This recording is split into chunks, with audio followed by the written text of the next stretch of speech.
어머님, 제가 너무 늦었죠?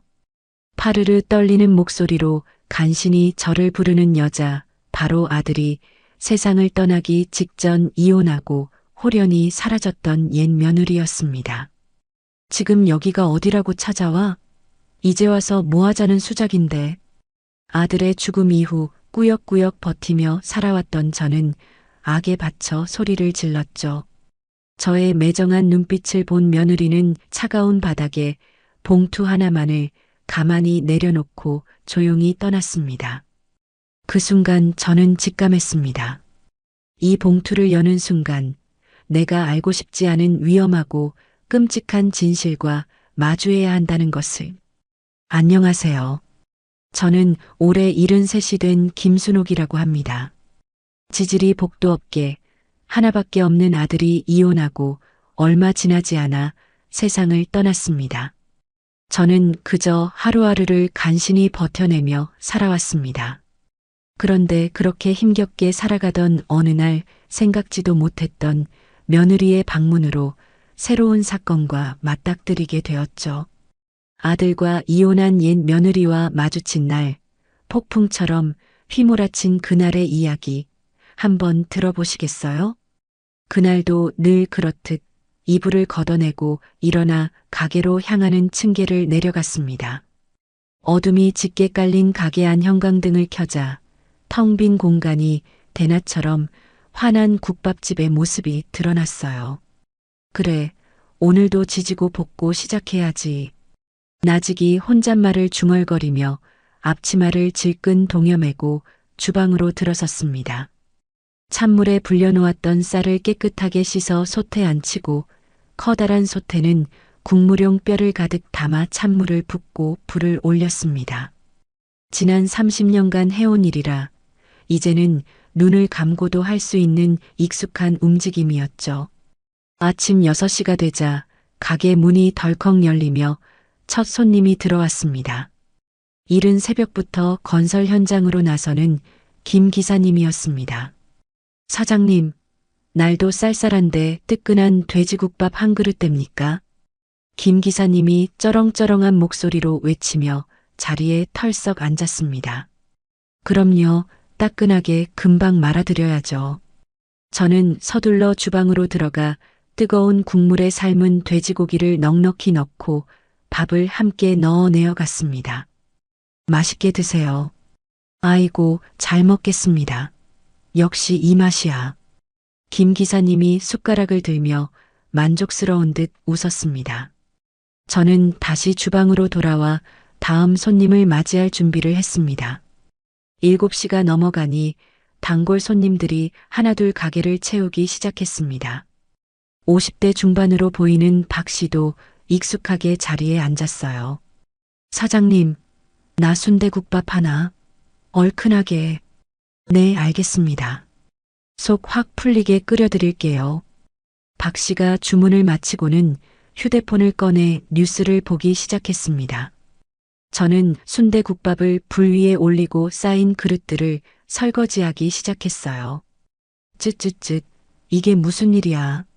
아침부터 흉흉하게 또 교통사고가 났네. 젊은 사람이 참 안 됐구먼.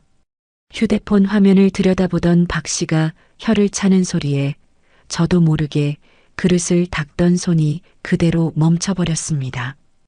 가슴 한구석이 싸하게 아려왔어요. 제 시선은 어느새 벽에 걸린 우리 민호의 사진으로 향했습니다. 26, 가장 꽃다운 나이에 찍은 증명사진이었죠. 사진 속에서 환하게 웃고 있는 아들의 모습을 바라보니 뜨거운 것이 목구멍까지 치고 올라왔습니다. 우리 아들, 엄마 오늘 하루도 잘 버텨낼게. 터져나오려는 울음을 삼키며 다시 고무장갑 낀 손을 바삐 움직였습니다. 오후 2시가 되자 손님들의 발길이 뚝 끊겼습니다. 저는 홀에 나와 앉아 따뜻한 차를 한 잔 우렸어요. 창밖으로는 바쁘게 오가는 사람들의 모습이 보였지만 그 누구와도 눈을 마주치지 않았습니다. 그저 찻잔의 온기만을 느끼며 멍하니 시간을 보냈죠. 가게 안에는 벽시계의 초침 소리만이 똑딱똑딱 제 속을 긁는 것처럼 울리고 있었습니다. 밤 9시 마지막 손님까지 모두 돌아간 뒤에야 가게 문을 굳게 닫았습니다. 그런데 바로 그날 밤 제 인생을 송두리째 뒤흔들 일이 일어나고야 말았습니다. 창밖에는 부슬부슬 차가운 가을비가 내리고 있었어요. 9시 반쯤 마지막으로 가게를 둘러보고 집으로 올라가려는데 누군가 가게 앞에서 서성이는 소리가 들렸습니다. 조심스럽게 문을 열어보니 흠뻑 젖어 있는 초라한 행색의 여자가 서 있었습니다. 비에 젖은 머리카락이 헝클어져 헬쑥한 얼굴에 달라붙어 있었죠. 그 얼굴을 확인한 순간 저는 숨을 쉴 수가 없었습니다. 지연이? 민호의 사고가 있기 얼마 전 제 아들 민호와 이혼하고 사라져 소식 한 번 없던 며느리 지연이었습니다. 지연이는 파르르 떨리는 손으로 제게 편지 한 통을 내밀었습니다. 어머님, 이거 제발 꼭 좀 읽어보세요. 지연이의 목소리는 금방이라도 울음이 터질 것처럼 위태롭게 떨리고 있었습니다. 저는 그 편지를 받지 않고 얼음장처럼 차가운 눈으로 지연이를 노려봤습니다. 네가 여길 어디라고 찾아와? 이게 지금 뭐 하자는 수작이야? 어머님, 제발요. 민호 오빠 일, 어머님도 이제 진실을 아셔야 할 때가 온 것 같아서요. 지연이가 애원하듯 말했지만 저는 꿈쩍도 하지 않았습니다. 결국 지연이는 제 앞에 힘없이 무릎을 꿇고는 편지를 빗물이 고인 바닥에 내려놓았습니다. 그리고는 이마가 땅에 닿도록 깊게 절을 했어요. 어머님, 죄송합니다. 이제야 찾아와서 정말 죄송합니다. 지연이가 고개도 들지 못한 채 흐느꼈습니다. 저는 입을 굳게 다문 채 아무 말도 하지 않았어요. 한참을 그러고 있던 지연이가 자리에서 일어나 비틀거리며 돌아섰습니다. 쏟아지는 비를 고스란히 맞으며 골목 끝으로 사라져가는 지연이의 뒷모습을 저는 문틈으로 멍하니 지켜봤습니다. 바닥에 놓인 하얀 편지 봉투가 차가운 비에 점점 젖어가고 있었습니다. 한참을 망설이다가 저는 마지못해 밖으로 나가 그 편지를 집어들었습니다. 가게 안으로 들어와 떨리는 손으로 축축한 봉투를 열었어요. 편지지를 펼치자 제 눈을 의심할 수밖에 없는 글자들이 빼곡히 적혀 있었습니다. 어머님, 민호 오빠는 단순한 교통사고로 세상을 떠난 게 아니에요. 오빠는 회사의 거대한 비리를 세상에 알리려고 했어요. 그것 때문에 나쁜 사람들의 표적이 된 겁니다. 저는 지난 8년간 협박을 받으면서도 오빠의 억울함을 풀기 위해 증거를 찾아다녔어요. 그 사람들이 어머님까지 해칠까봐 두려워서 차마 연락드리지 못했습니다. 하지만 이제는 모든 진실을 말씀드려야 할 것 같아요. 편지를 다 읽고 나자 온몸의 피가 차갑게 식는 것 같았습니다. 다리에 힘이 풀려 그 자리에 주저앉았고 억지로 눌러왔던 울음이 한꺼번에 터져 나왔습니다. 민호야, 우리 아들. 8년 동안 가슴속에 응어리져 있던 모든 의문이 한순간에 풀리는 순간이었습니다. 제 아들이 그저 운이 나빠서가 아니라 정의로운 일을 하려다 억울하게 목숨을 잃었다는 충격적인 진실을요. 창밖에서는 빗소리만이 제 통곡 소리에 섞여 서럽게 울고 있었습니다. 지연이가 남기고 간 편지를 밤새도록 읽고 또 읽었습니다. 뜬 눈으로 밤을 지새우고 나니 꼭두 새벽부터 몸이 천근만근이었지만 익숙하게 국밥집으로 내려가 장사 준비를 시작했어요. 하지만 손은 솥을 저으면서도 마음은 온통 편지 속 글자들 위를 헤매고 있었습니다. 정말 우리 민호가 회사 일 때문에 그런 끔찍한 일을 당했다는 말인가? 끓어오르는 국물처럼 속이 부글부글 끓어올라 도저히 일이 손에 잡히지 않았습니다. 아침 손님들이 정신없이 가게를 들락거렸지만 저는 거의 반쯤 넋이 나간 채로 그릇만 나를 뿐이었죠. 결국 점심시간이 지나자 저는 더 이상 참을 수가 없었습니다. 무슨 일이 있어도 진실을 알아내야겠다고 굳게 마음먹었어요. 가장 먼저 민호의 직장 동료였던 정수를 찾아가야겠다고 생각했습니다. 죄송합니다. 오늘 장사는 일찍 접어야겠네요. 가게에 남아있던 단골 손님에게 양해를 구하고 저는 급히 국밥집 문을 닫았습니다. 정수는 민호와 입사 동기이자 가장 친한 친구였어요. 민호가 세상을 떠난 뒤에도 명절마다 잊지 않고 찾아와 제 손을 잡아주던 속 깊은 아이였습니다. 정수가 사는 아파트 앞에 도착해 초인종을 눌렀습니다. 누구세요? 정수야, 나다. 순옥 이모. 네. 이모님이요? 문이 벌컥 열리며 정수가 화들짝 놀란 얼굴로 저를 맞았습니다. 아니, 이모님, 여기까지 갑자기 어쩐 일이세요? 민호 때문에 왔어. 너한테 꼭 물어볼 게 있어서. 제 말에 정수의 얼굴에 떠올랐던 반가움이 순식간에 싹 가시고 표정이 딱딱하게 굳어졌습니다. 네, 우선 들어오세요.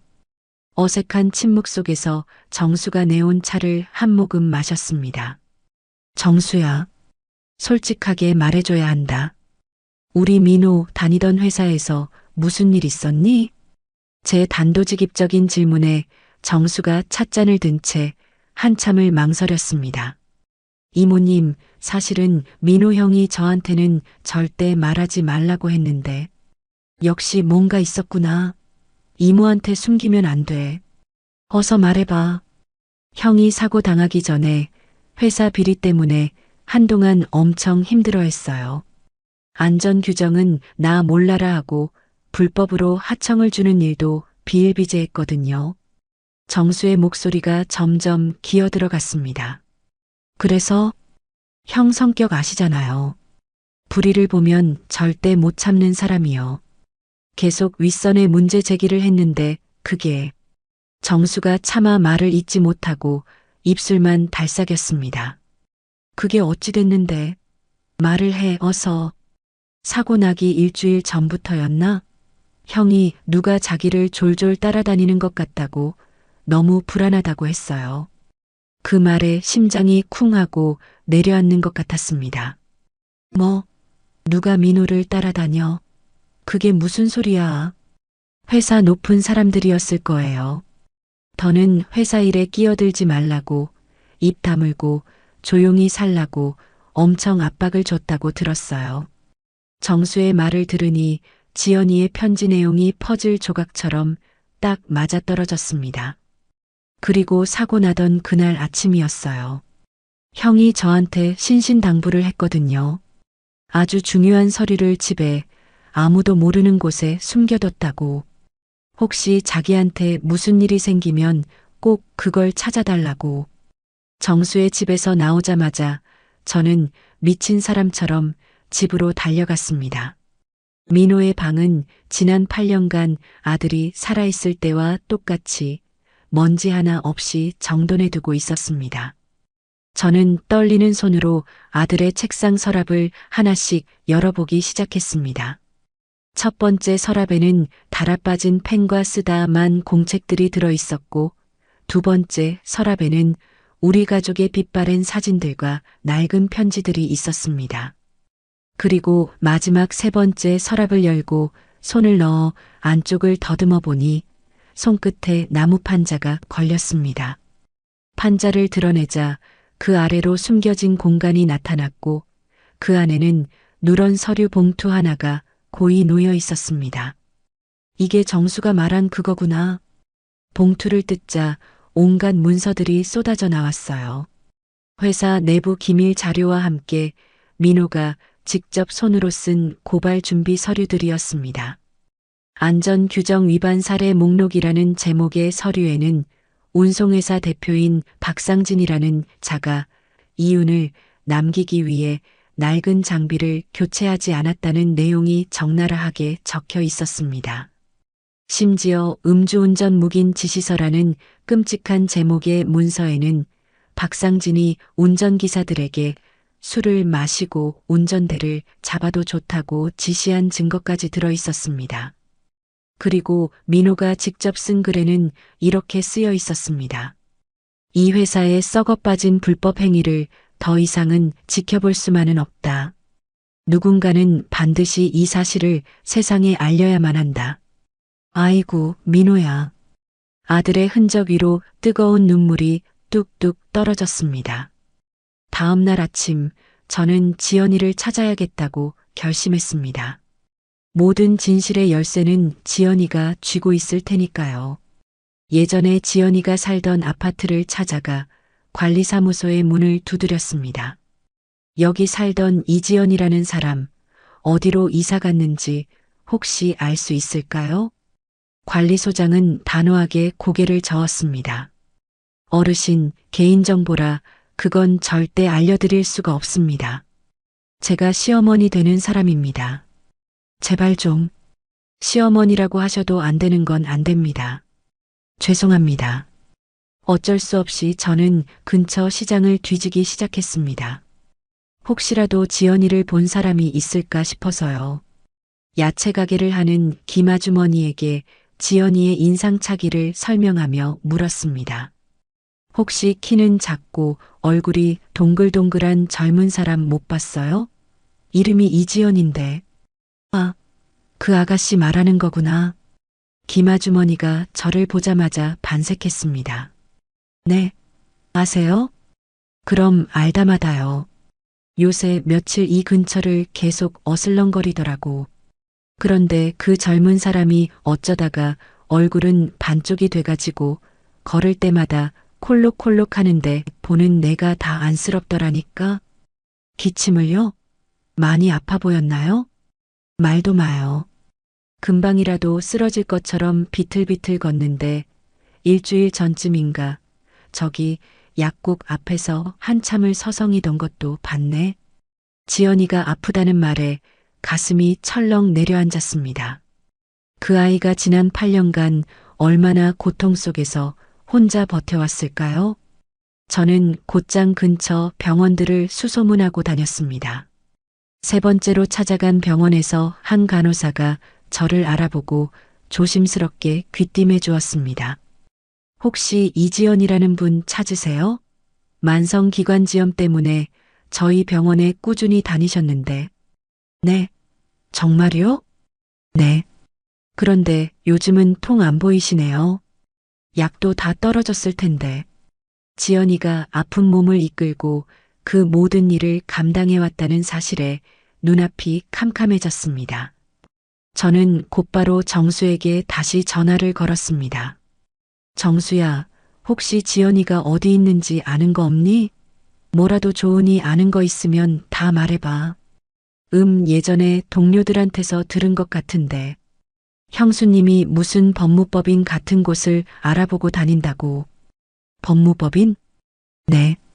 남편이 억울하게 죽었다고 그렇게는 못 보낸다고 했다는 소리를 얼핏 들었어요. 저는 그 길로 근처에 있는 법무법인을 닥치는 대로 찾아다녔습니다.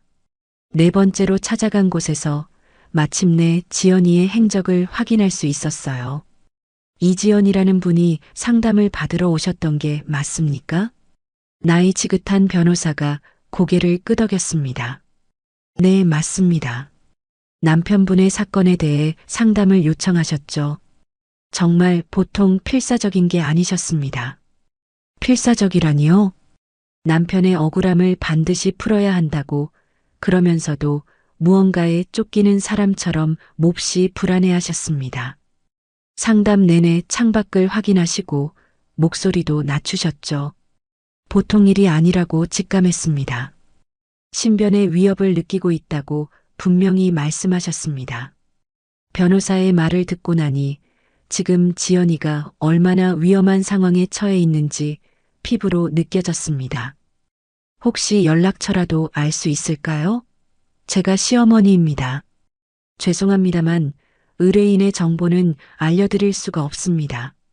결국 또다시 눈앞에 벽이 가로막았습니다. 그날 저녁 무거운 발걸음으로 국밥집으로 돌아오는 길이었습니다. 어둑한 골목에 들어서는 순간 등 뒤에서 싸한 기운이 느껴졌습니다. 저벅. 제 발걸음 소리 뒤로 누군가의 발소리가 그림자처럼 따라붙고 있었습니다. 제가 걸음을 멈추자 그 소리도 뚝 그쳤습니다. 황급히 뒤를 돌아보았지만 텅 빈 골목에는 가로등 불빛만이 흔들리고 있을 뿐이었습니다. 하지만 저는 분명히 느낄 수 있었습니다. 어둠 속에서 누군가가 저를 지켜보고 있다는 것을요. 등줄기를 타고 서늘한 식은땀이 흘러내렸습니다. 아들의 진실을 파헤치기 시작한 지 사흘째 되던 날이었습니다. 평소와 다름없이 점심 장사로 눈코 뜰 새 없이 바쁜 와중에 가게 문을 열고 낯선 사내 하나가 들어섰습니다. 멀끔한 정장 차림에 값비싸 보이는 구두까지 신은 중년의 남자였지만 그에게서는 서늘하다 못해 살얼음판 같은 냉기가 흘러나왔어요. 어서 오세요, 손님. 자리 안내해 드릴까요?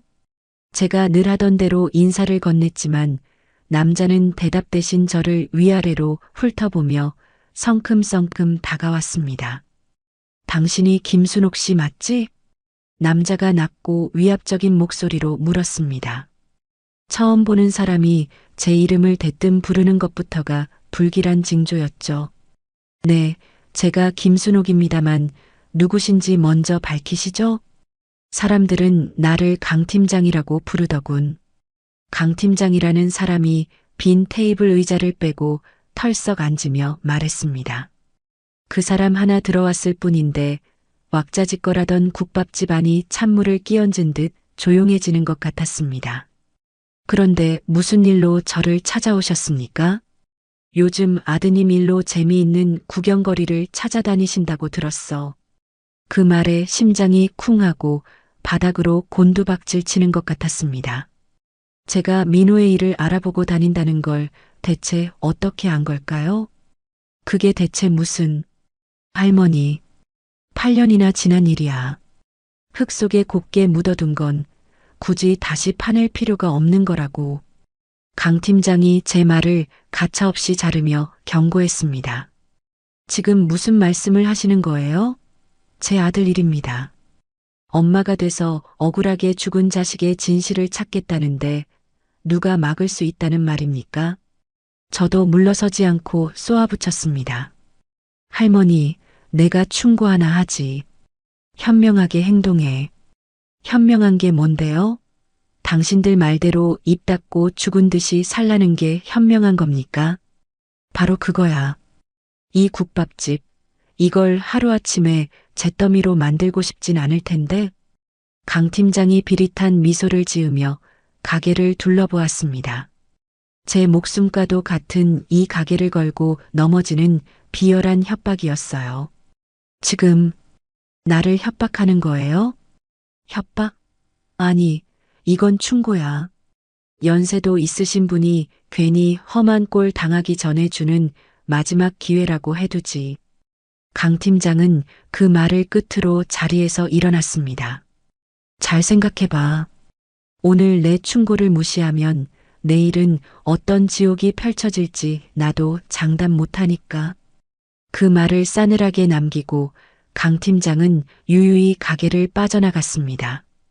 저는 그가 나간 문을 보며 한참을 서 있었습니다. 온몸이 사시나무처럼 떨려왔죠. 그날 밤부터 끔찍한 일들이 연이어 벌어지기 시작했습니다. 가게 주변의 험악한 인상의 사내들이 어슬렁거리기 시작했어요. 담배를 피우는 척, 휴대폰을 보는 척 하면서도 그들의 시선은 집요하게 제 가게를 향해 있었습니다. 숨이 막히는 공포 속에서도 저는 애써 모른 척하며 하루를 버텨냈습니다. 이틀 뒤에는 보건소 직원이라며 남자 2명이 들이닥쳤습니다. 안녕하십니까? 시청 보건위생과에서 나왔습니다. 그들이 제 눈앞에 신분증을 흔들어 보였지만 어딘지 모르게 어설펐어요. 위생 점검 때문에 나왔습니다. 협조해 주시죠. 위생 점검이요? 이렇게 예고도 없이 갑자기요? 정기 점검이니 너무 놀라실 것 없습니다. 하지만 그들의 행동은 단순한 점검이 아니었습니다. 주방에 들어서자마자 그들은 마치 무언가를 찾는 하이에나처럼 가게 구석구석을 파헤치기 시작했어요. 냉장고와 싱크대 뒤편은 물론이고 양념통이 담긴 서랍까지 모조리 열어보더군요. 아니, 위생점검을 이렇게 하는 건 처음 보는데요. 혹시라도 유해 물질이 있을까봐 그러는 거니 가만히 협조나 하시죠. 한 남자가 귀찮다는 듯 퉁명스럽게 대꾸했습니다. 분명 민호의 서류를 찾고 있다는 것을 직감할 수 있었죠. 천만다행으로 서류들은 이미 다른 곳에 옮겨둔 뒤였습니다. 결국 아무것도 찾아내지 못한 그들은 찝찝한 표정으로 돌아갔습니다. 그리고 사흘 뒤 아침 가게 문을 열려던 저는 그 자리에 얼어붙고 말았습니다. 제 분신과도 같았던 가게 간판이 온통 시뻘건 페인트로 흉측하게 뒤덮여 있었습니다. 세상에, 이게 무슨 일이야? 누군가 밤사이 몰래 이런 끔찍한 짓을 저지른 겁니다. 걸레로 페인트를 닦아내면서 뜨거운 눈물이 뺨을 타고 흘러내렸습니다. 지난 30년간 피땀 흘려 지켜온 제 삶의 터전이 한순간에 더럽혀진 것만 같아 서러웠습니다. 그날을 기점으로 단골 손님들의 발길이 뚝 끊겼습니다. 매일같이 찾아오던 김 기사님도 박 씨도 코빼기 한번 보이지 않았어요. 간혹 찾아오던 손님마저 조심스럽게 입을 열었습니다. 사장님, 죄송한데 요즘 시장에 이상한 소문이 돌더라고요. 이 집 음식 먹고 탈난 사람이 있다는 둥. 그 손님 역시 그날 이후로 다시는 찾아오지 않았습니다. 저는 서서히 세상으로부터 고립되어 가고 있었습니다. 더 이상은 혼자 감당할 수 없다는 생각에 저는 민호의 서류를 품에 안고 경찰서로 향했습니다. 신고할 게 있어서 왔습니다. 네, 어머님. 무슨 일로 오셨습니까? 젊은 경찰관이 무심하게 물었습니다. 제 아들이 8년 전에 교통사고로 세상을 떠났는데 그게 단순한 사고가 아니었습니다. 네, 8년 전 사건이라고요? 경찰관의 얼굴에 귀찮다는 기색이 역력했습니다. 아들이 다니던 회사의 비리를 고발하려다 나쁜 놈들의 표적이 된 겁니다. 여기 증거도 있어요. 어머님, 증거라고 하시지만 이런 서류 몇 장만으로는 부족합니다. 목격자나 뭐 다른 구체적인 증거는 없으신가요? 그런 게 있었으면 제가 여기까지 왔겠어요? 어머님, 8년입니다. 8년. 지금 와서 저희더러 뭘 어쩌라는 말씀이세요? 그때 담당했던 사람들은 다 흩어졌고 증거는 남아있지도 않을 텐데요. 더 확실한 증거를 찾으시면 그때 다시 오시죠. 결국 저는 경찰서 문턱도 제대로 넘지 못하고 쫓겨나듯 나와야 했습니다. 거대한 벽 앞에서 혼자서는 아무것도 할 수 없다는 절망감이 온몸을 짓눌렀습니다. 그때 문득 민호의 대학 동창인 현우가 떠올랐습니다. 똑똑하고 의리 있던 아이인데 신문사 기자가 되었다는 소식을 들었었죠. 저는 지푸라기라도 잡는 심정으로 현우에게 전화를 걸었습니다. 현우야, 나 민호 엄마야. 네, 어머님. 아이고, 정말 오랜만입니다. 잘 지내셨어요? 현우야, 내가 너한테 부탁할 게 있다. 우리 민호 때문에 네 도움이 꼭 필요해. 수학이 넘어 현우가 잠시 망설이는 듯 했지만 이내 저를 만나주겠다고 했습니다. 다음 날 저희는 카페 한 구석에서 조용히 마주 앉았습니다. 어머님, 사실 저도 8년 전에 민호 사건 취재했었습니다. 현우의 고백에 저는 깜짝 놀랐습니다. 뭐, 정말이니? 네. 그런데 기사를 쓸 수가 없었어요. 위에서 찍어 눌렀거든요. 현우의 얼굴이 어둡게 그늘졌습니다. 민호가 다니던 회사 대표인 박상진이라는 인간, 지역 정치인들하고 아주 끈끈하게 연결되어 있는 거물입니다. 그때나 지금이나 쉽게 건드릴 수 있는 상대가 아니에요. 그래도 진실은 밝혀져야 하지 않겠니? 우리 민호가 억울하게 죽었잖니. 제 절박한 외침에 현우의 눈빛이 흔들렸습니다. 알겠습니다, 어머님. 저 다시 한번 은밀하게 파헤쳐 보겠습니다. 현우는 약속대로 움직여 주었습니다. 당시 사건을 담당했던 이영사라는 분을 찾아갔다며 며칠 뒤에 연락이 왔어요. 어머님, 이영사님도 그때 수사가 뭔가 이상했다고 하시더라고요. 너무 서둘러서 종결된 느낌이었다고요. 현우는 이영사와 함께 사고 현장을 다시 찾아가 새로운 목격자를 찾아냈다고 했습니다. 사고 직후에 경찰이 도착하기 전에 정체불명의 사내들이 나타나 현장에서 무언가를 급하게 치우고 사라졌다는 증언을 확보했어요. CCTV 영상도 다시 확인했는데 기가 막히게도 사고 지점만 교묘하게 비껴가도록 각도가 조작되어 있었습니다. 그렇다면 처음부터 모든 게 계획된 짓이었다는 거구나. 분노에 온몸이 부들부들 떨렸습니다.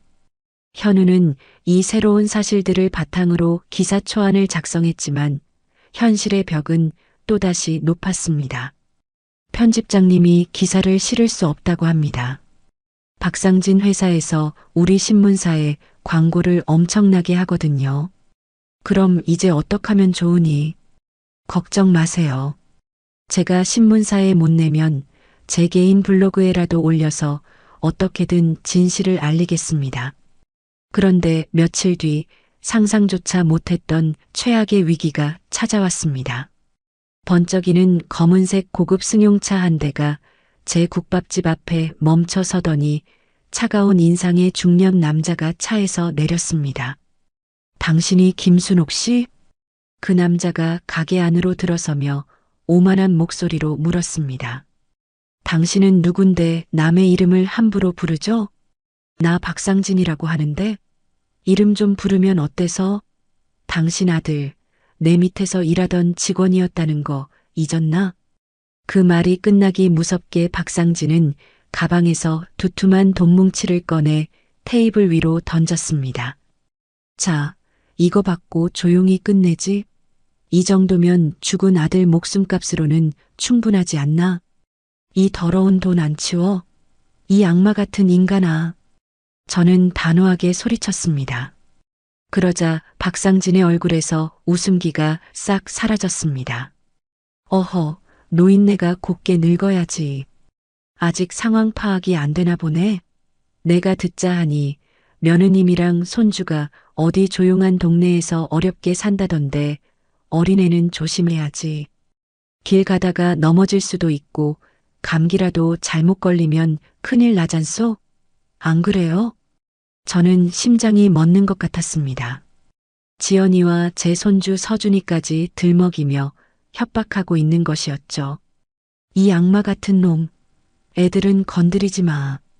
그럼 조용히 살았어야지. 왜 자꾸 옛날 일을 끄집어내? 이게 다 당신이 자초한 일이야. 박상진은 돈을 다시 가방에 쓸어 담으며 일어섰습니다. 오늘 밤까지 생각해봐. 그래도 마음이 바뀌지 않는다면 당신 손주가 내일 아침 무사히 눈을 뜰 수 있을지는 나도 장담 못해.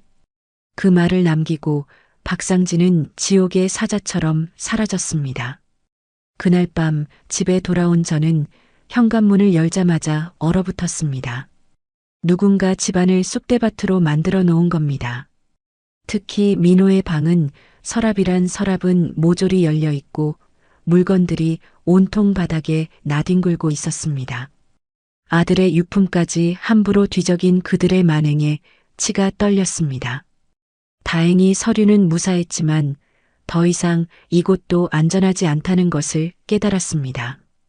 저는 급하게 현우에게 전화를 걸었습니다. 현우야, 큰일 났다. 집에 도둑이 들었어.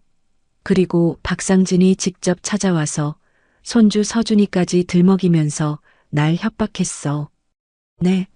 어머님 괜찮으세요? 당장 그 집에서 나오셔야 합니다. 수화기 넘어 현우의 목소리도 다급하게 떨리고 있었습니다. 사실 저도 요즘 누가 계속 따라붙는 것 같아요. 차에 일부러 흠집을 내놓고 집 앞에서 수상한 사람들이 계속 서성거립니다. 미안하다, 현우야, 정말 미안하다. 나 때문에 너까지. 어머님, 그런 말씀 마세요. 이건 이제 저와 민호의 싸움이기도 합니다. 죄책감에 숨이 막혀왔지만 여기서 무너질 수는 없었습니다. 오히려 도끼가 올랐습니다. 내 아들의 명예를 위해 그리고 내 손주를 지키기 위해 저는 목숨을 걸고 이 싸움을 끝내겠다고 굳게 다짐했습니다. 그렇게 굳은 결심을 한 다음 날 기적과도 같은 일이 일어났습니다. 마감이 끝나고 굳게 닫힌 가게 문 밖에서 누군가 들어올까 말까 망설이는 발소리가 들려왔습니다. 조심스럽게 문을 열어보니 그곳에는 제 눈을 의심할 수밖에 없는 사람이 서 있었습니다. 제가 그렇게 애타게 찾아다녔던 사람, 바로 지연이었습니다. 어머님, 금방이라도 울음이 터져 나올 듯한 목소리로 지연이가 저를 불렀습니다. 지연아, 네가 어떻게 여길? 어머님, 더는 숨어만 있을 수가 없었어요. 어머님께서 위험에 처했다는 소식을 듣고 도저히 안 되겠어서요. 지연이가 비틀거리듯 가게 안으로 들어서며 말했습니다. 위험하다니? 그 소식을 대체 누구한테 들었다는 말이냐? 현우 오빠요. 현우 오빠가 수소문해서 제게 연락을 주었어요. 아, 민호 친구 현우가, 그 착한 아이가 지연이에게까지 소식을 전했던 겁니다.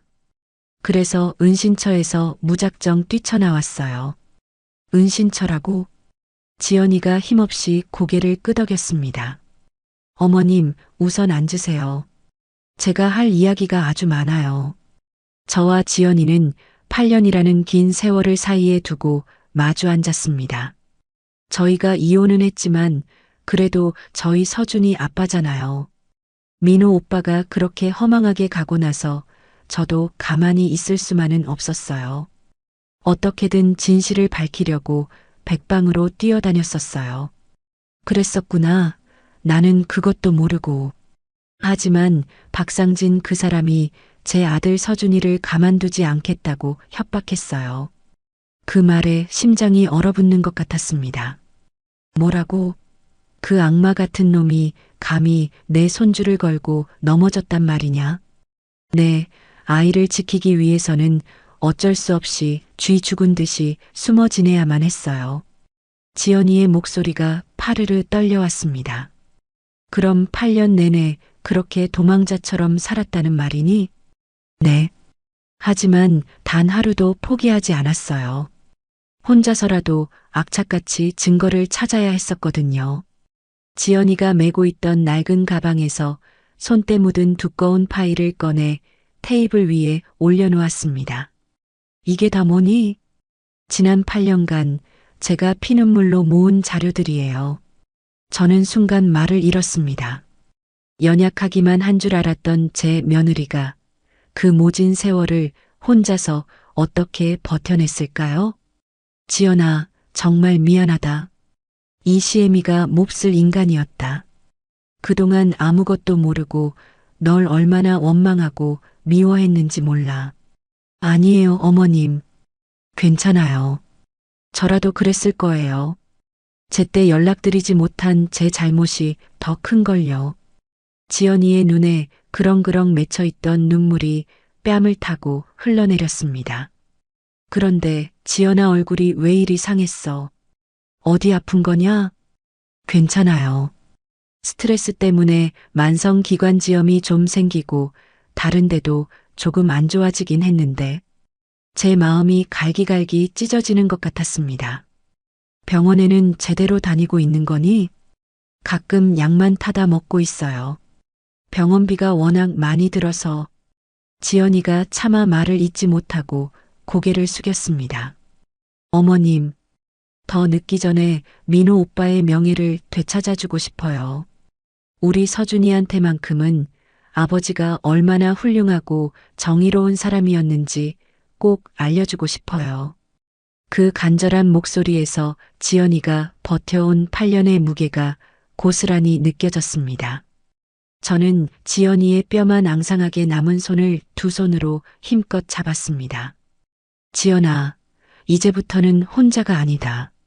나랑 같이 싸우는 거야. 어머님, 다시는 너 혼자 그 무거운 짐을 짊어지지 마, 알겠니? 그 말에 지연이가 참아왔던 울음을 터뜨렸습니다. 어머님, 그동안 정말 너무 무섭고 외로웠어요. 혼자서 이 모든 걸 감당하는 게 정말 힘들었어요. 그래, 오죽했겠니? 이제 다 괜찮다. 이제 내가 네 옆에 떡하니 버티고 서 있을 테니. 저와 지연이는 서로의 손을 부여잡고 한참을 울었습니다. 8년간 쌓였던 오해와 원망, 아픔과 외로움이 뜨거운 눈물과 함께 씻겨 내려가는 듯 했습니다. 이튿날 지연이는 저를 자신의 은신처로 안내했습니다. 햇빛도 제대로 들지 않는 축축한 지하 단칸방이었습니다. 세상에 이런 곳에서 살고 있었다고? 저는 그 방에 들어서는 순간 숨을 멈출 수밖에 없었습니다. 한쪽 벽면 전체가 마치 전쟁터의 작전 상황판처럼 민호의 사건과 관련된 자료들로 빈틈없이 뒤덮여 있었기 때문입니다. 이걸 언제 다 모은 거야? 8년 동안 발품 팔아 조금씩 모은 거예요. 지연이는 마치 자신의 분신과도 같은 자료들을 하나하나 짚어가며 설명해 주었습니다. 이건 박상진 회사가 과거에 저질렀던 다른 사고 조작 사례들이에요. 피해자는 민호 오빠 한 사람이 아니었어요. 지연이가 가리킨 곳에는 수많은 사람들의 억울한 사연이 기록되어 있었습니다. 이건 제가 직접 만나서 받아낸 다른 피해자, 가족들의 증언이고요. 저는 지연이가 얼마나 치밀하고 용감하게 싸워왔는지 깨닫고 부끄러움에 고개를 들 수 없었습니다. 그때 낡은 현관문이 열리며 훌쩍 자란 남자아이가 들어왔습니다. 제 아들 민호를 꼭 빼닮은 얼굴이었습니다. 서준이, 우리 서준이구나. 할머니. 어느새 교복을 입은 늠름한 중학생이 된 손주가 저를 보고 환하게 웃었습니다. 아이고, 우리 강아지. 이렇게나 컸어? 네 아빠 젊었을 때랑 아주 똑같이 생겼네. 그날 저녁 저희 세 사람은 8년 만에 처음으로 한 상에 둘러앉아 따뜻한 밥을 먹었습니다. 어머님, 이제 정말 중요한 걸 보여드릴게요. 식사를 마친 지연이가 낡은 노트북을 켰습니다. 이건 서준 아빠 회사에서 일했던 내부 고발자의 증언 녹취 파일이에요. 얼마 전에 정말 어렵게 연락이 닿았어요. 지연이가 파일을 재생하자 스피커에서 한 남자의 떨리는 목소리가 흘러나왔습니다. 김민호 씨 사건이 터졌을 때 위에서 직접 증거인멸을 지시했습니다. 박상진 대표가 관련 서류는 모조리 파기하라고 했습니다. 이것은 빼도 박도 못할 결정적인 증거였습니다. 세상에, 지연아, 네가 정말 대단한 일을 해냈구나. 네, 어머님. 이제 이걸로 우리는 재판에서 반드시 이길 수 있을 거예요. 이틀 뒤 저와 지연이는 인권 변호사로 이름난 김 변호사님의 사무실을 찾았습니다. 저희가 내민 산더미 같은 자료들을 꼼꼼하게 검토한 김 변호사님이 안경을 고쳤으며 말했습니다. 어머님, 지연 씨, 정말 대단하십니다. 이 정도 증거라면 충분히 승소 가능성이 있습니다. 정말입니까, 변호사님? 네. 하지만 절대 쉽지 않은 싸움이 될 겁니다. 박상진 측에서 온갖 수단을 동원해 방해하고 회유하려 들 겁니다. 괜찮습니다. 어떤 어려움이 닥쳐도 저희는 끝까지 갈 겁니다. 제 단호한 말에 지연이도 굳은 표정으로 고개를 끄덕였습니다. 알겠습니다. 두 분의 그 의지를 믿고 정의를 위해 이 사건 제가 맡겠습니다. 김 변호사님은 언론의 도움이 절실할 것이라며 현우와 연결해달라고 했습니다. 다시 만난 현우는 이미 모든 준비를 마친 상태였습니다. 어머님, 신문사에서는 기사를 막아도 제 입과 손을 막을 수는 없습니다. 제 개인 블로그를 통해 세상에 먼저 알리겠습니다. 며칠 뒤 8년간 묻혀있던 억울한 죽음, 진실을 찾습니다라는 제목으로 현우가 올린 글은 놀라울 만큼 빠른 속도로 퍼져나갔습니다. SNS는 순식간에 저희를 응원하는 메시지로 가득 찼고 여러 시민단체에서도 진실 규명을 촉구하는 목소리를 내기 시작했습니다. 저는 지연이를 데리고 병원을 다니며 건강을 챙기게 했습니다. 병원비는 걱정하지 마라. 이제부터는 이 엄마가 다 알아서 할 테니. 어머님 정말 고맙습니다. 지연이와 저는 이제 원망으로 얽혔던 시어머니와 며느리가 아닌 서로의 가장 든든한 동지가 되었습니다. 8년 만에 되찾은 가족, 그리고 공동의 목표를 향한 굳건한 연대. 우리 민호가 하늘에서 이 모습을 보며 분명히 우리를 지켜주고 있을 겁니다. 드디어 제 아들의 이름을 건 재판이 열리는 날이 밝았습니다. 법원으로 향하는 길, 제 심장은 금방이라도 터져 나올 것처럼 세차게 뛰었습니다. 법원 앞은 이미 저희를 지지하는 시민들로 인산인해를 이루고 있었어요. 김민호의 억울한 죽음, 진실을 규명하라. 살인마 박상진을 처벌하라. 사람들이 흔드는 손팻말의 글귀 하나하나가 제 가슴에 박혀와 뜨거운 눈물이 핑 돌았습니다. 저는 떨리는 마음을 애써 감추며 지연이와 함께 법정 안으로 들어섰습니다. 어머님, 괜찮으세요? 너무 긴장하지 마세요. 우리가 이길 거예요. 지연이가 제 차가운 손을 두 손으로 꼭 감싸주며 말했습니다. 그 아이의 손도 미세하게 떨리고 있었죠.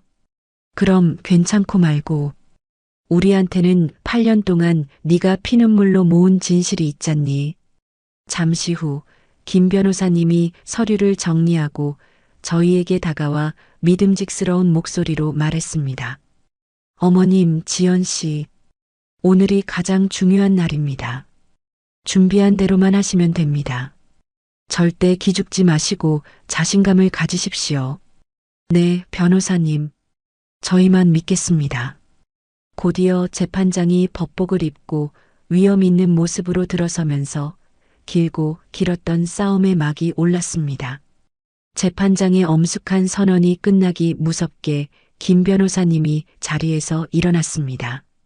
존경하는 재판장님, 본격적인 변론에 앞서 재판의 향방을 가를 결정적인 증거를 먼저 제출하겠습니다. 김 변호사님의 말에 법정 안의 모든 시선이 집중되었습니다. 그것은 바로 지연이가 목숨을 걸고 확보한 내부 고발자의 생생한 목소리가 담긴 녹취 파일이었습니다. 재판장의 허락이 떨어지자 스피커를 통해 한 남자의 목소리가 법정 전체에 크고 선명하게 울려 퍼졌습니다. 그거 박상진 대표님이 직접 지시하신 겁니다. 현장 작업할 때 안전 규정 같은 거 일일이 신경 쓰지 말고 돈 아끼라고요. 그 첫마디에 방청석이 거세게 술렁이기 시작했습니다. 기사들 술 한두 잔 마시고 운전대 잡아도 그냥 모른 척하라고 했습니다. 어차피 걸릴 일 없다고. 충격적인 폭로는 계속되었습니다. 혹시라도 사고가 나면 돈으로든 뭐로든 무슨 수를 써서라도 덮으라고. 그게 박 대표님 방식이었습니다. 피고인석에 앉아있던 박상진의 얼굴이 흉측하게 일그러지는 것이 보였습니다. 김 변호사님은 멈추지 않고 다음 증거를 제시했습니다. 다음은 피해자 이지연 씨가 지난 8년간 남편의 억울함을 풀기 위해 전국을 헤매며 수집한 또 다른 피해 사례들입니다. 법정 스크린 위로 박상진의 운송회사에서 일어났던 수많은 안전사고 자료들이 쉴 새 없이 나타났습니다. 단순 사고로 덮였던 사건들의 기록이었죠. 존경하는 재판장님, 이를 통해 우리는 피고 박상진의 상습적이고 조직적인 범죄 패턴을 명확하게 확인할 수 있습니다. 그때 아주머니가 터져나오는 울음을 참지 못하고 오열하며 증언했습니다. 그때도 똑같았어요. 회사 놈들이 찾아와서는 돈 몇 푼 쥐어주면서 조용히 입 다물라고 협박했습니다. 어떤 협박이었습니까? 다시는 이 일에 대해 파고들지 말라고, 괜히 긁어부스럼 만들지 말라고 했습니다. 저희는 힘이 없어서 그때는 그냥 당할 수밖에 없었습니다. 연이어 다른 가족들도 비슷한 경험을 눈물로 호소했습니다. 그리고 마침내 제 증언 차례가 왔습니다. 저는 천근만근처럼 무거운 다리를 이끌고 증인석에 올랐습니다. 증인 고 김민호 씨는 어떤 아들이었습니까? 김 변호사님의 질문에 저는 마이크를 고쳐 잡았습니다.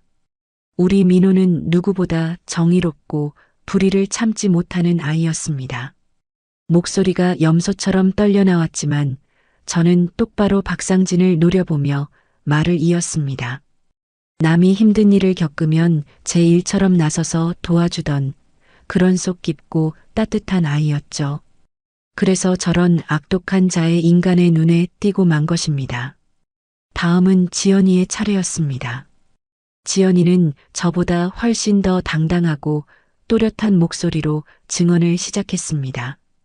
제 남편 김민호는 그 누구보다 원칙을 중요하게 생각하는 사람이었습니다. 특히 사람의 목숨이 달린 안전 문제에 대해서는 한치의 양보도 없었죠. 그래서 회사의 부정을 알고만 있을 수 없었던 겁니다. 지연이는 품속에서 민호의 손때가 묻은 서류 뭉치를 꺼내 증거로 제출했습니다. 이것이 바로 남편이 목숨과 맞바꾼 정의의 기록입니다. 재판장이 엄숙한 표정으로 그 서류를 넘겨받아 검토하기 시작했습니다. 길었던 첫 공판이 끝났습니다. 어머님, 오늘 정말 잘하셨어요. 이제 정말 시작이에요. 지연이가 제 팔을 꼭 붙들며 말했습니다. 너야말로 정말 고생 많았다. 우리 며느리. 김 변호사님도 환한 얼굴로 다가왔습니다. 두 분의 진심 어린 증언이 배심원들의 마음을 움직였습니다. 아주 희망적입니다. 저희는 비로소 작은 희망의 불씨를 품고 집으로 돌아올 수 있었습니다. 며칠 뒤 저희 사건에 대한 언론의 관심이 폭발적으로 증가했습니다.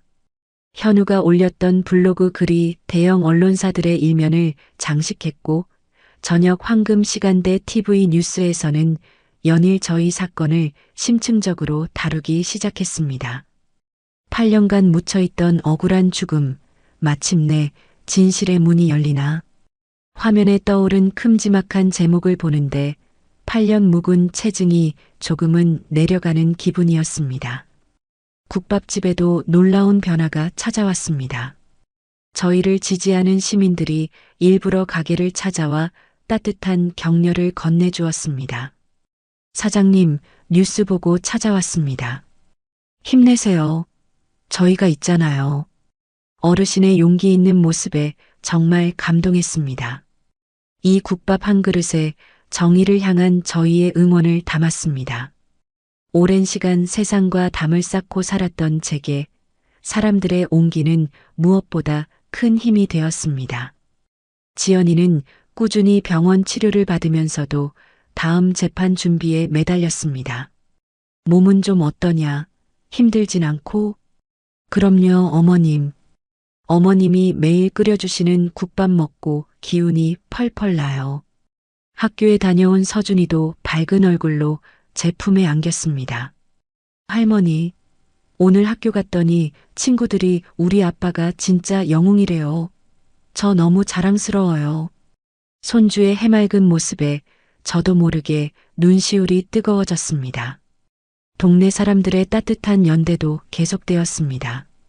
시장 김아주머니는 매일같이 맛있는 반찬을 만들어 가져다 주셨죠. 이거 먹고 기운 차려. 이 싸움 순옥 씨 혼자 하는 거 아니야. 우리 모두가 지켜보고 응원하고 있어.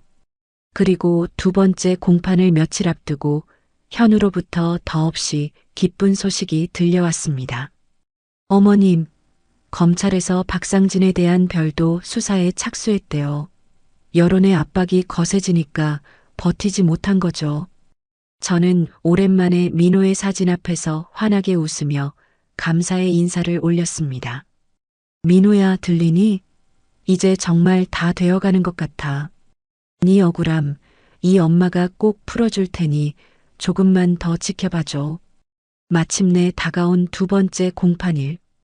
이번에는 사건의 실체를 더욱 명확하게 밝혀줄 결정적인 증인들이 증인석에 섰습니다.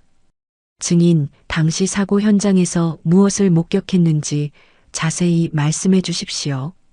사고가 나고 얼마 안 돼서 시커먼 옷을 입은 남자들이 나타나서 현장을 싹 정리하고 사라졌습니다. 경찰보다 먼저 와서 증거가 될 만한 것들을 다 치워버렸어요.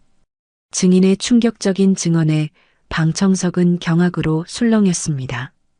뒤이어 민호의 시신을 검안했던 의료진이 증인으로 나섰습니다. 고 김민호 씨의 시신에 남아있던 상처 패턴을 분석한 결과 일반적인 교통사고로 보기에는 의심스러운 정황이 다수 발견되었습니다. 특히 상처의 방향과 깊이가 마치 의도적으로 만들어진 것처럼 부자연스러웠습니다. 의학적인 근거까지 제시되자 박상진 측 변호인단은 더 이상 제대로 된 반박조차 하지 못했습니다. 그때 방청석에서 참아왔던 분노가 일제히 터져나왔습니다. 살인마 박상진을 처벌하라. 사법부는 정의를 실현하라. 법정은 순식간에 박상진을 규탄하는 성난 목소리로 가득 찼고 재판장이 몇 번이나 의사봉을 두드리고 나서야 겨우 진정되었습니다. 저는 마침내 제 아들의 명예가 회복되는 그 벅찬 순간을 온몸으로 느끼고 있었습니다. 옆에 앉은 지연이의 손을 붙잡자 우리는 약속이라도 한 듯 기쁨의 눈물을 흘렸습니다. 어머님, 우리가 해냈어요. 그래, 우리 지연이. 이제 우리 민호도 하늘에서 편히 웃을 수 있을 거야. 재판장이 마지막 발언을 위해 자리에서 일어났습니다. 재판부는 본 사건의 중대성을 인지하고 있으며 오늘까지의 충분한 심리를 거쳐 법과 원칙에 따라 신중하게 최종 판결을 내리겠습니다. 법정을 나서는 제 마음에는 지난 8년간 단 하루도 느껴보지 못했던 깊은 평안함이 깃들어 있었습니다. 물론 아직 최종 판결이 남았고 박상진이 순순히 결과를 받아들이지 않을 것이라는 것도 알고 있었습니다. 하지만 괜찮습니다. 가장 중요한 진실은 이미 세상에 밝혀졌으니까요. 이제 남은 것은 정의가 그 진실의 손을 들어주는 것뿐이었습니다. 재판에서 승리가 눈앞에 아른거리던 바로 그 순간 악마 박상진은 가장 비열하고 잔혹한 방법으로 저희를 무너뜨리려 했습니다. 그날 오후 지연이의 다급한 전화벨 소리가 제 평온을 산산조각 냈습니다. 어머님, 큰일 났어요. 어떡해요, 어머님. 지연이의 목소리는 이미 완전히 패닉 상태였습니다. 지연아, 무슨 일이야? 진정하고 말해봐. 서준이가 없어졌어요. 학교에서 연락 왔는데 오후에 갑자기 사라졌대요. 마른 하늘에 날벼락이 떨어지는 것 같았습니다. 제 가슴은 그대로 쿵 하고 내려앉았습니다. 뭐라고? 그게 무슨 말이야? 똑바로 말해봐. 저는 다급하게 국밥집 문을 잠그고 지연이가 있다는 곳으로 미친 듯이 달려갔습니다. 지연이는 휴대폰만 붙잡고 넋을 놓은 채 엉엉 울고 있었습니다. 지연아, 울지 마. 우선 진정해. 학교에서는 뭐라고 하는데? 언제 마지막으로 서준이를 봤대? 오후 수업 시간에 안 보였다고 해요. 그래서 제가 그때부터 온 동네를 다 뒤져봤는데 바로 그때 지연이의 휴대폰에서 낯선 번호로 전화가 걸려왔습니다. 받아봐. 어서. 지연이가 온몸을 떨면서 전화를 받았습니다. 여보세요? 이지연 씨죠. 이제 그만 재판을 포기하세요. 그렇지 않으면 당신 아들을 영원히 못 보게 될지도 모르니. 전화기 너머로 들려오는 싸늘한 남자의 목소리, 명백한 협박이었습니다. 이게 무슨 짓이에요? 제 아들한테 무슨 짓이라도 한 거예요? 서준이를 어디 있는지 빨리 말해요. 현명한 선택을 기대하겠습니다. 전화는 가차없이 끊어졌고 지연이는 그대로 힘이 풀려 바닥에 주저앉았습니다. 어머님, 어쩌죠? 우리 서준이는 어떡해요? 저는 쓰러진 지연이를 부축해 일으켜 세웠습니다. 제 마음도 갈갈이 찢어질 듯 했지만 이럴 때일수록 정신을 차려야 했습니다. 지연아, 정신 차려. 우선 경찰에 신고하자. 안 돼요. 박상진이 경찰까지 매수했을지 몰라요. 절대로 믿을 수 없어요. 지연이는 너무나 혼란스러운 나머지 제정신이 아니었습니다. 저는 곧바로 김 변호사님과 현우에게 연락을 했습니다. 김 변호사님이 가장 먼저 도착했습니다. 어머님, 도대체 무슨 일입니까? 상황을 전하자 변호사님의 얼굴이 순식간에 돌처럼 굳어졌습니다. 예상했던 대로군요. 박상진이 벼랑 끝 전술을 쓰고 있는 겁니다. 알지만 증거가 없어요. 협박 전화만 달랑 온 건데. 곧이어 숨을 헐떡이며 현우도 달려왔습니다. 어머님, 현우는 곧장 서준이의 학교로 전화를 걸어 상황을 확인했습니다. 네, 선생님. 서준이가 마지막으로 보인 시간이 언제였습니까? 점심시간 이후로요? 알겠습니다. 현우가 전화를 끊자마자 옆에 있던 지연이가 급격히 무너지기 시작했습니다. 콜록콜록. 지연이는 숨을 제대로 쉬지 못하며 가슴을 부여잡았습니다. 얼굴이 새파랗게 질려 숨 넘어가는 소리를 냈습니다. 지연아, 정신 차려라. 아이고, 큰일 났네. 어머님, 서준이를 제발. 지연이는 결국 그대로 정신을 잃고 쓰러졌습니다. 안 돼. 지연아, 119 좀 불러주세요. 제발. 저는 지연이를 안고 울부짖으며 소리쳤습니다. 저희는 구급차를 타고 병원 응급실로 달려가 지연이를 맡겼습니다. 잠시 후 의사가 나와 무거운 목소리로 진단 결과를 알려주었습니다. 환자분은 극도의 스트레스로 인해 기존의 만성기관지염과 다른 질환들이 급격히 악화되었습니다. 지금 매우 위험한 상태입니다. 절대 안정을 취해야 하고 더 이상의 충격은 감당하기 힘들 수 있습니다. 저는 창백하게 누워있는 지연이의 손을 잡고 눈물로 속삭였습니다. 지연아, 제발 눈 떠. 서준이는 내가 어떻게든 꼭 찾을게. 걱정하지 마. 알겠지? 다음 날부터 저는 현우와 함께 서준이를 찾기 위해 미친 듯이 뛰어다녔습니다. 학교 주변의 모든 CCTV를 확보해서 경찰과 함께 화면을 돌려보았어요. 어머님, 여기 보세요. 이 검은색 승용차가 서준이를 태우고 가는 것 같습니다. 화면 속에서 검은색 차량 한 대가 서준이를 태우고 황급히 현장을 벗어나는 모습이 포착되었습니다. 차량 번호는 확인할 수 있나요? 아쉽게도 번호판 부분이 교묘하게 가려져 있어서 식별이 어렵습니다. 현우는 곧바로 동료 기자들에게 도움을 요청했습니다. 이모님, 이렇게 가만히 있을 수만은 없습니다. 시민들의 힘이 필요해요. 서준이 찾기 운동을 시작해야 합니다. 어떻게 하면 되겠니? 현우는 서준이의 사진과 함께 실종 사실을 알리는 글을 SNS에 올렸습니다.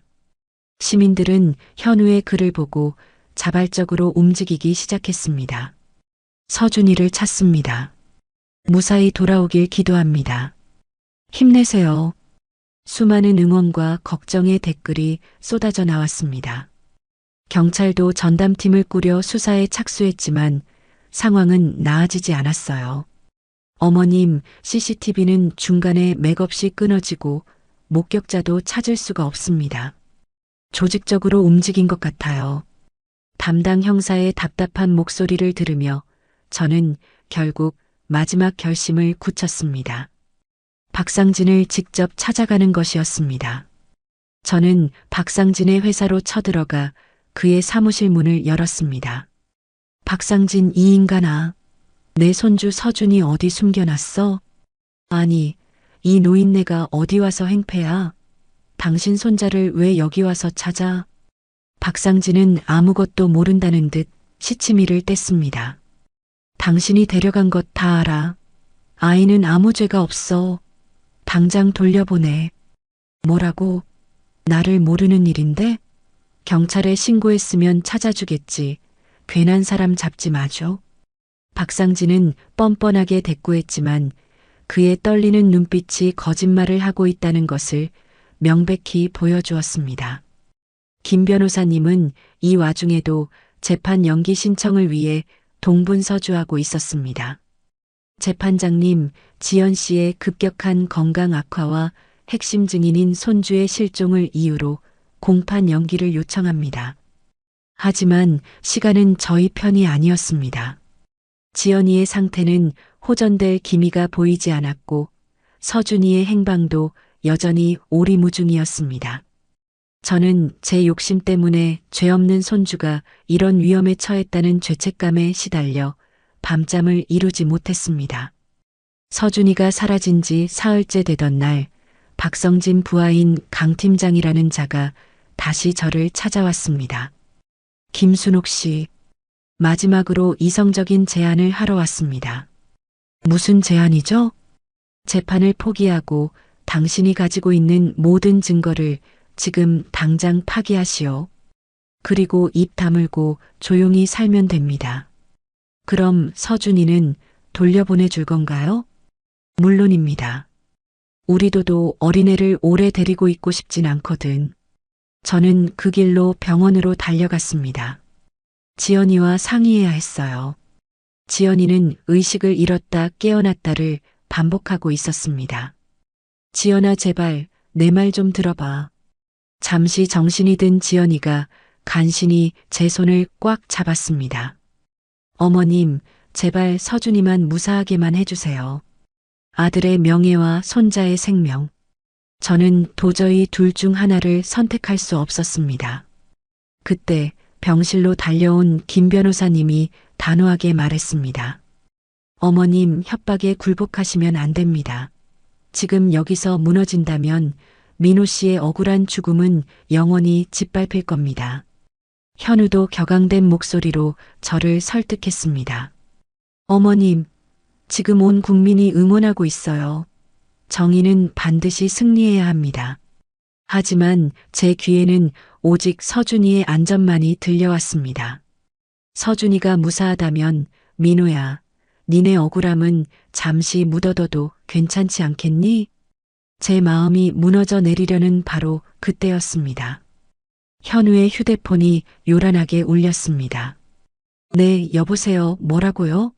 정말이요? 전화를 받는 현우의 표정이 순식간에 환하게 밝아졌습니다.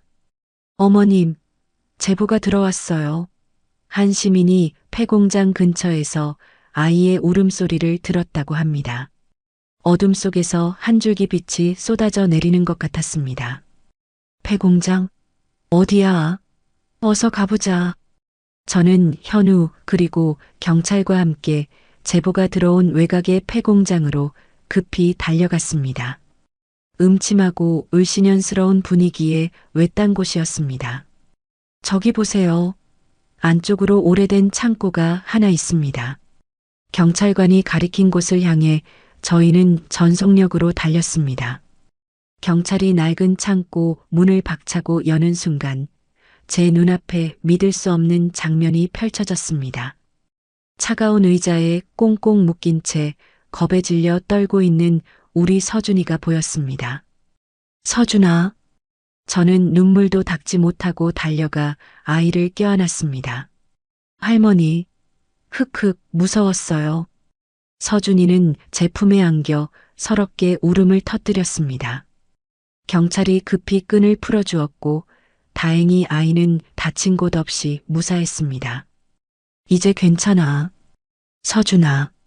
저는 서준이를 품에 안고 한참을 흐느꼈습니다. 엄마는요? 엄마 보고 싶어요. 그래, 네 엄마 병원에 있단다. 우리 빨리 엄마한테 가자. 저는 서준이를 안고 미친 듯이 병원으로 향했습니다. 지연이에게 이 기적 같은 모습을 보여줘야 했습니다. 지연이의 병실 문을 열고 들어섰습니다. 지연아, 서준이 찾았어. 우리 서준이 무사해. 제 외침에 의식을 잃고 있던 지연이가 파르르 눈을 떴습니다. 서준아, 엄마. 서준이가 지연이의 침대로 달려가 품에 안겼습니다. 오랜만에 재회한 모자의 품은 그 어떤 것보다 뜨겁고 간절했습니다. 병실은 감격과 안도의 눈물바다가 되었고 저는 이 작은 기적이야말로 하늘에 있는 민호가 준 마지막 응원이라고 믿었습니다.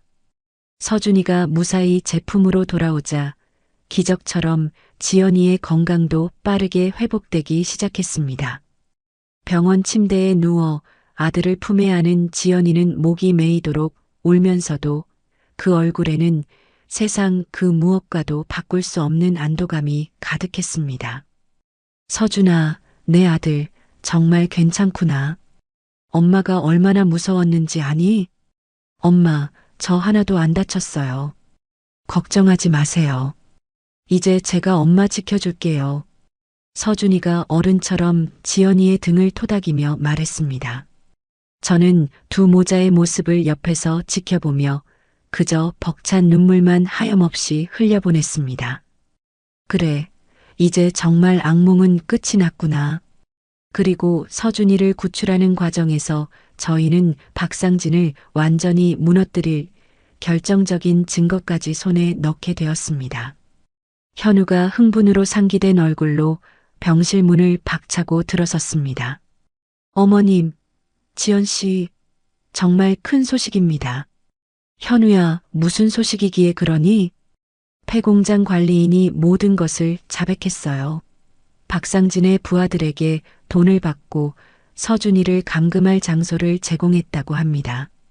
이것은 박상진이 이번 사건에 직접적으로 개입했다는 빼도 박도 못할 결정적인 증거였습니다.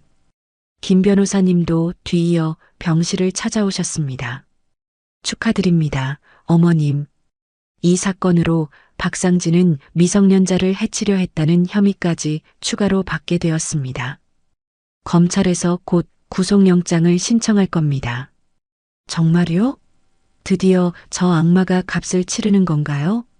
며칠 후 수갑을 찬 박상진이 기자들의 카메라 세례를 받으며 법원으로 끌려가는 모습이 TV 뉴스 화면을 가득 채웠습니다.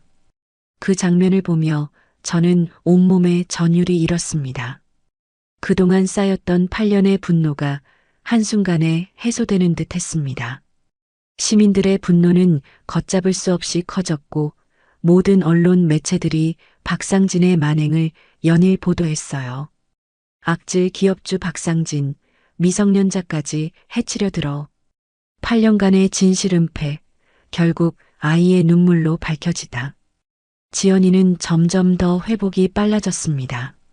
어머님, 이제 정말 마지막이에요. 서준이도 무사하니 힘내서 재판 준비 끝까지 해봐요. 그래, 지연아. 이제는 두려워할 것도 망설일 것도 아무것도 없단다. 저는 지연이가 병원에 있는 동안 서준이를 살뜰히 돌보며 손자와의 관계를 돈독히 했습니다. 할머니, 우리 아빠 이야기 좀 더 해주세요. 저는 민호의 어린 시절 이야기부터 하나씩 풀어놓았습니다. 너희 아버지는 어릴 때부터 정말 착하고 마음이 여린 아이였어. 개미 한 마리도 함부로 죽이지 못하고 길에서 다친 강아지를 보면 꼭 집에 데려와서 상처를 치료해주곤 했단다. 정말요? 와. 서준이는 눈을 반짝이며 이야기에 빠져들었습니다. 그래, 서준아. 너도 아버지처럼 불의를 보고 모른 척하지 않고 어려운 사람을 돕는 정의로운 사람이 되렴. 저희 세 사람은 그렇게 서로를 보듬고 의지하며 진정한 한 가족이 되었습니다. 오랜 세월 끝에 되찾은 가족의 따뜻함이 제 마음의 굳은 살을 녹여주고 있었습니다. 드디어 재판이 재개되었습니다. 이번 재판에서는 민호의 억울한 죽음뿐만 아니라 박상진의 미성년자를 해치려 한 교사 혐의까지 함께 다뤄졌습니다. 법정안은 발 디딜 틈도 없이 기자들과 시민들로 가득 찼습니다. 폐공장 관리인이 증인으로 나와 사실을 증언했습니다. 박상진 대표의 부하들이 찾아와 현금 1,000만 원을 주고 장소를 빌려달라고 했습니다. 그리고 박상진의 부하인 강 팀장도 증인석에 서서 모든 것을 고백했습니다. 박상진 대표의 직접적인 지시를 받고 아이를 잠시 데리고 있으라고 했습니다.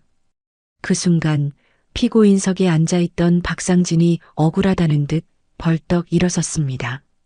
거짓말입니다. 부하들이 독단적으로 한 행동이에요. 저는 모르는 일입니다. 하지만 김 변호사님은 그의 발악을 비웃듯 결정적인 증거를 제시했습니다.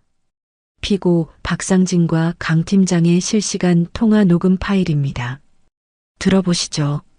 녹음기에서 박상진의 목소리가 흘러나왔습니다. 아이를 좀 데리고 있어. 며칠만 다치면 일이 커지니까 그냥 묶어만 놔. 법정안은 충격과 분노로 또다시 술렁거렸고 박상진의 얼굴은 핏기 없이 새하얗게 변했습니다. 시민들의 분노와 언론의 집중적인 보도 덕분에 재판은 단순한 사건을 넘어 사회적 이슈가 되었습니다. 지연이는 다시 증인석에 올라섰습니다. 그녀의 목소리는 이제 전혀 떨리지 않고 당당했습니다. 제 남편은 정의감이 강하고 가족을 사랑하며 옳은 일을 위해서라면 목숨도 아끼지 않는 진정한 영웅이었습니다. 저도 증인석에 올라 그동안의 고통을 눈물로 호소했습니다. 제 목숨보다 귀한 아들을 잃고도 진실을 모른 채 살아야 했던 이 어미의 고통을 여러분은 아십니까? 하지만 저는 제 아들을 믿었습니다. 우리 민호가 억울하게 죽었을 리 없다고요. 방청석에 많은 사람들이 함께 눈물을 흘렸습니다. 재판부는 이례적으로 빠른 판결을 약속했습니다. 본 재판은 충분한 심리가 이루어졌다고 판단하며 최대한 빠른 시일 내에 판결을 선고하겠습니다. 그리고 마침내 최종 판결일이 다가왔습니다. 법정 앞은 새벽부터 몰려든 시민들과 언론인들로 인산인해를 이루었습니다. 피고인 박상진에 대한 판결을 선고하겠습니다. 피고인 박상진은 고인 김민호 씨의 정당한 고발을 막기 위해 교통사고를 조작하고 재판 과정에서 무고한 아이를 감금하는 반인륜적 범죄를 저질렀습니다. 이에 법정은 피고인 박상진에게 징역 15년형을 선고하며 피해자들에게 10억 원의 손해배상을 명령합니다. 그리고 마지막 재판장의 한마디에 저와 지연이는 서로를 끌어안고 터져나오는 울음을 막을 수 없었습니다. 아울러 고 김민호 씨의 명예는 본 판결로 완전히 회복됨을 선언합니다. 해냈어, 지연아. 우리가 해냈어. 민호의 명예가 드디어. 네, 어머님. 서준 아빠의 억울함이 풀렸어요. 서준이도 두 팔을 번쩍 들며 환호했습니다. 법정을 나선 저희 세 사람은 몰려든 기자들과 시민들의 뜨거운 박수와 축하를 받았습니다. 수고하셨습니다, 어머님. 정의가 승리했습니다. 정말 감동적인 싸움이었어요. 현우가 저희에게 다가와 활짝 웃었습니다. 어머님, 이 모든 과정을 기록한 제 기사가 언론상을 받게 되었어요. 정말이냐? 축하한다. 우리 현우. 김 변호사님도 기쁨을 감추지 못하셨습니다. 이 사건을 계기로 사회적 약자들을 위한 싸움에 더 적극적으로 나서겠습니다. 저는 오랜만에 가슴 가득 평화로운 안식을 느꼈으며 국밥집으로 돌아와 따뜻한 차를 한 잔 우렸습니다.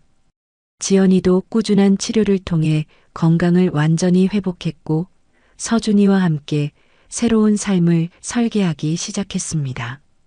어머님, 이제 정말 새로 시작하는 기분이에요. 그래, 지연아. 우리 모두 이제는 꽃길만 걷자꾸나. 8년간의 길고 험난했던 싸움이 드디어 끝을 맺었습니다. 민호의 명예는 회복되었고 진실은 태양처럼 밝혀졌으며 아기는 그의 죄에 합당한 처벌을 받았습니다. 정의가 승리했다는 이 기쁨이 상처 입었던 저희 모두의 마음을 따뜻하게 감싸 안아주었습니다. 세상이 떠들썩했던 최종 판결이 내려진 지 벌써 1년이라는 시간이 쏜살같이 흘렀습니다. 제 인생에 이렇게 드라마틱한 변화가 일어날 줄은 꿈에도 상상하지 못했습니다. 모든 것이 제자리로 돌아와 이전보다 더 따뜻하고 풍요로운 일상이 펼쳐지고 있으니까요. 제가 운영하는 국밥집은 이제 예전과는 비교할 수 없을 만큼 손님들로 북적입니다. 억울한 아들의 명예를 되찾은 용감한 할머니의 국밥집이라는 소문이 전국 방방곡곡에 퍼진 덕분이죠. 사장님, 와, 정말 TV에서 뵙던 그분이시네요. 정말 존경스럽습니다. 한창 국밥을 맛있게 먹던 젊은 여성이 눈을 반짝이며 제게 인사를 건넸습니다. 아이고, 뭐려. 별 말씀을요. 저는 그저 할 일을 했을 뿐인걸요. 맛있게 드세요. 저는 눈코 뜰 새 없이 바쁜 와중에도 늘 여유롭고 감사한 미소를 지으려고 노력합니다. 이 잔잔한 평화, 길고 긴 고통의 시간을 딛고 마침내 찾아온 진정한 안식이었습니다. 며느리 지연이는 꾸준한 치료와 심리적인 안정 덕분에 건강을 완전히 되찾았습니다. 이제는 제 옆에서 앞치마를 두르고 국밥집 일을 능숙하게 돕고 있습니다.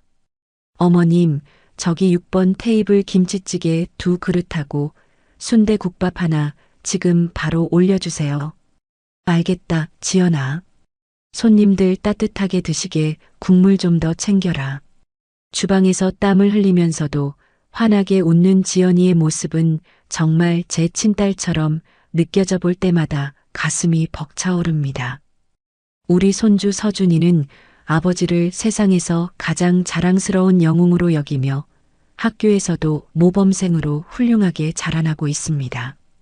할머니, 오늘 학교에서 담임 선생님께서 또 아버지 이야기를 해주셨어요. 오냐, 그랬니? 선생님이 뭐라고 하셨는데? 선생님이 저한테 너희 아버지 같은 용기 있는 사람이 되어야 한다고 말씀해 주셨어요.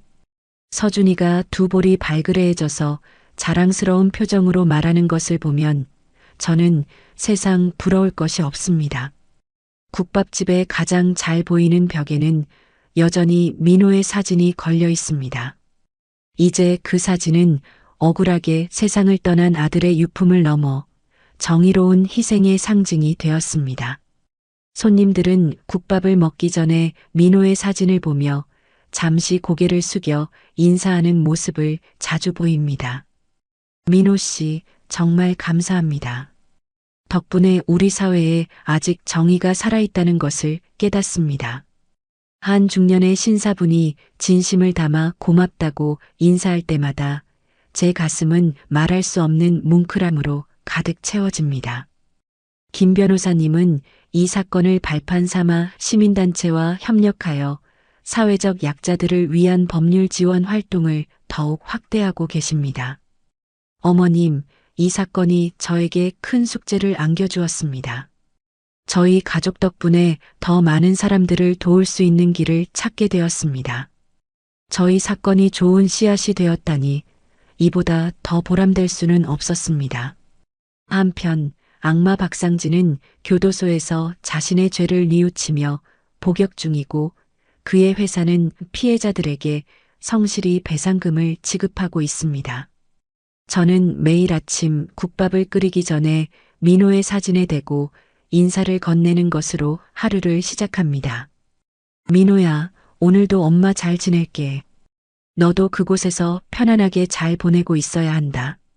사진 속 민호가 마치 네, 엄마 하고 환하게 웃어주는 것만 같습니다. 지연이와 서준이와 함께하는 소박하고 평범한 일상이 저에게는 세상의 어떤 보물보다도 더 큰 행복입니다. 어머님, 오늘 저녁은 제가 좋아하는 삼겹살 어떠세요? 제가 구워드릴게요. 아니야, 지연아. 너 힘들다.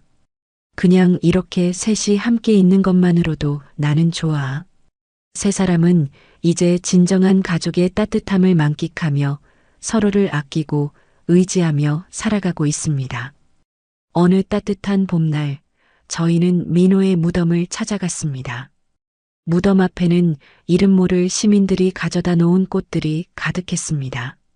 장미, 국화, 백합, 색색의 꽃들이 민호의 무덤을 화사하게 장식하고 있었죠.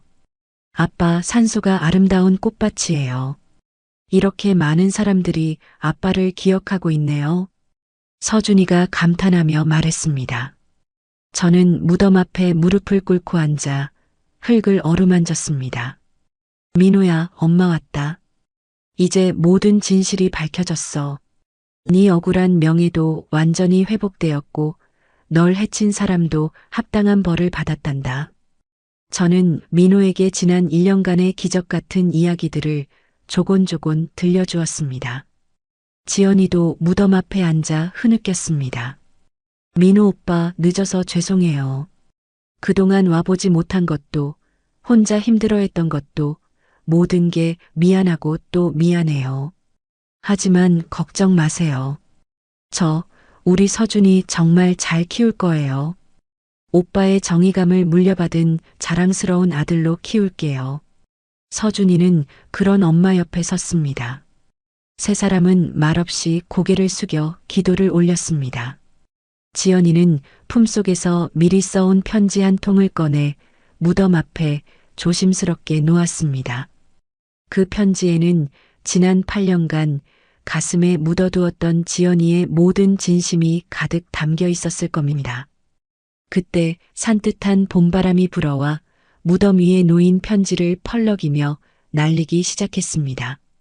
아, 편지가 날아간다. 서준이가 재빨리 달려가서 그 편지를 붙잡아 왔습니다. 할머니, 다시 놓을까요? 그래, 서준아. 고맙다.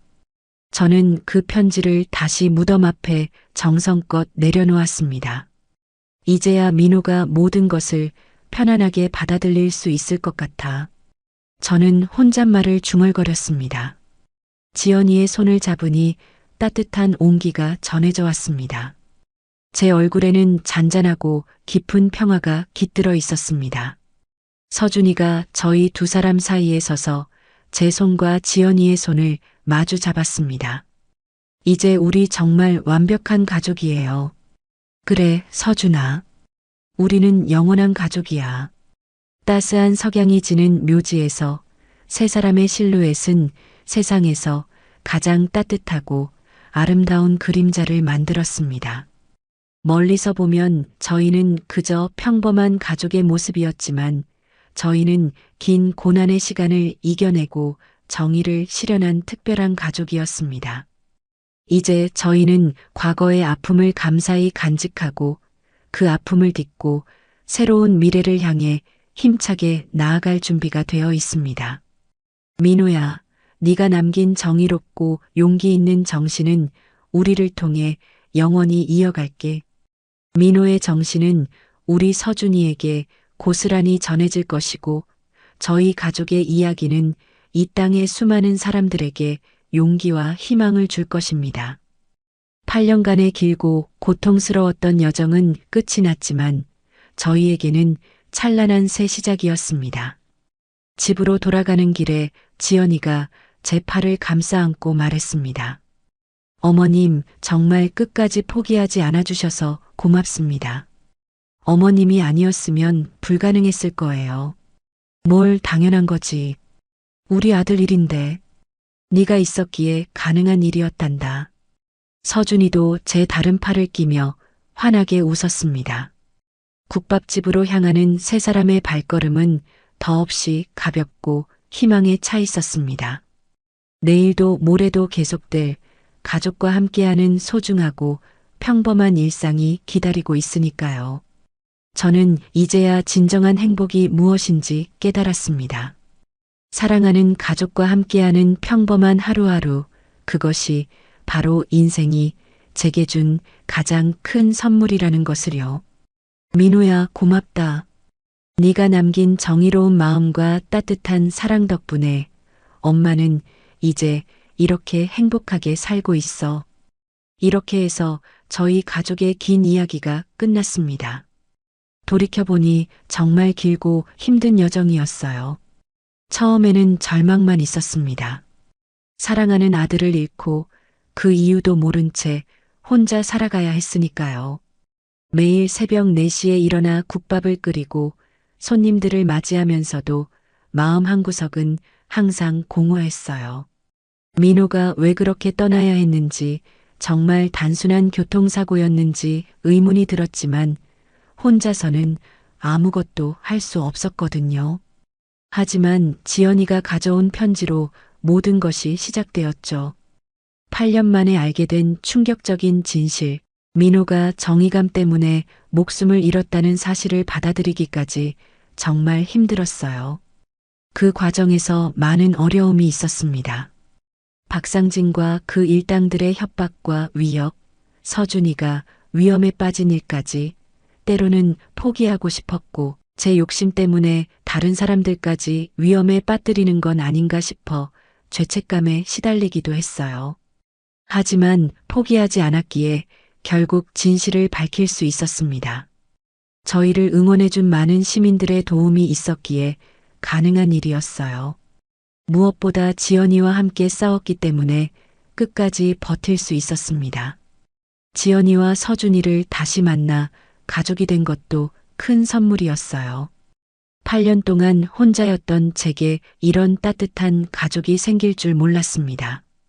이제 매일 아침 민호의 사진에 인사를 드리고 지연이와 함께 국밥집 일을 하며 서준이의 성장하는 모습을 지켜보는 소소한 일상이 제게는 가장 큰 행복이에요. 무엇보다 민호의 명예가 회복된 것이 가장 기뻤습니다. 제 아들이 정의로운 사람이었고 옳은 일을 위해 목숨도 아끼지 않았다는 것을 세상이 알게 되었으니까요. 이제 서준이도 아버지를 자랑스러워하며 살아갈 수 있게 되었어요. 이 모든 과정을 통해 깨달은 것이 있습니다. 정의는 늦을 수도 있지만 반드시 실현된다는 것, 그리고 혼자가 아닌 함께할 때 더 큰 힘을 발휘한다는 것이에요. 포기하지 않고 끝까지 싸운다면 진실은 언젠가 반드시 밝혀집니다. 저처럼 힘든 상황에 계신 분들도 용기를 잃지 마시길 바랍니다. 어둠 속에서도 희망의 빛은 반드시 있으니까요. 그리고 혼자 견디려 하지 마세요. 주변에 도움을 요청하고 함께 싸울 사람들을 찾으시길 바랍니다. 지금도 어디선가 억울함을 당하고 계신 분들이 있을 텐데 저희 이야기가 조금이나마 위로와 용기가 되었으면 좋겠어요. 정의는 승리합니다. 반드시요. 이야기를 끝까지 들어주신 분이 계시다면 잘 들었다고 댓글 하나만 남겨주세요. 감사합니다.